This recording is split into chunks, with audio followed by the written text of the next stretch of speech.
Keyvane. He. Hani dik dolmaz bir komentar yok kaldı. Vay, komentar okudum. Kitabı kanyala koyana. Kali. Girdi uğran aktörü kataya kino çıkarttı. Ne mi yazıyorlar? Hani ne mi yazdılar ka? Ha. Stalin'in sözlerini kinoyda ettirdi. Mercedes 52. Korup durma. Yaz senin. Ne mi yazayım? Yaz.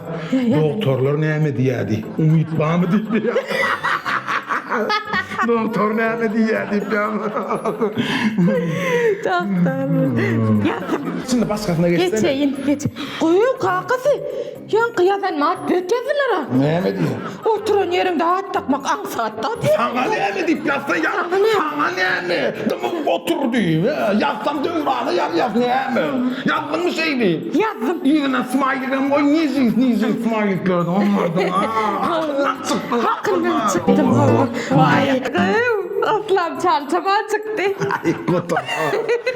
Kama pırtatrada çaliş oldu. Ya kanıtları yapmasak olmaz. İçin geçiriyen sağ mı deyip ya. Koyun kakası. Biz onu hiç göründü. Ay hiç görmedin seni ama yazma.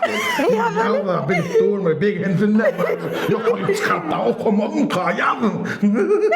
Yazma. Vay. Çal senyal varlık mı? Aytma sana Balkan'ın sağlı seni almalı çıktı. Git. Bunu gördüm. Eklemay. Hekka. Saç ektirip bulup görsün mü? Yaz. He. Yokladı ektir bol diyorsun. Ne bu deyip ya.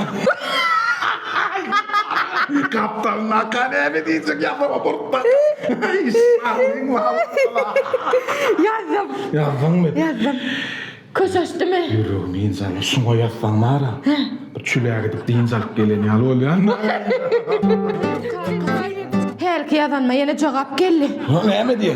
Siz yar bolgusuz haterlerden bir dar deyip Ya yazdım. bir kamaz duğduğa nire düşürüm elleyip yan sonu. Kıttaran. Yazdım. Cevap verdi miydin? Hani gör tezden gör. Abna bir de. Ana yok. Ana kaybedin yazanlardı. Pozan mortmay devran. Benim şunu bloğa salayın ne kakası. Bloğa salsan gençmen. Tezden ya Ne kuvvetle. yazayım? Ömrümün 2 minutunu izine kaytarıp verdik be adam. Şuna olanlar, şuna bolanlar, şuna gerekli. Ana yazdım. Ne oldu? Bloğa salaymakın. Honnon mersi kalkarma deyip ya. Özün asmanın asma. Ay bolaydı. Ana yazdım. Ay şu günlükse bağıramlar. Olur mu? Avaza gidip suya düşüp gelin ya Allah. Rakaradı bedip sıfır giyli kaka.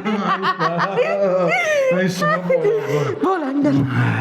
Hanım çay koy. Çayım senle. Bol.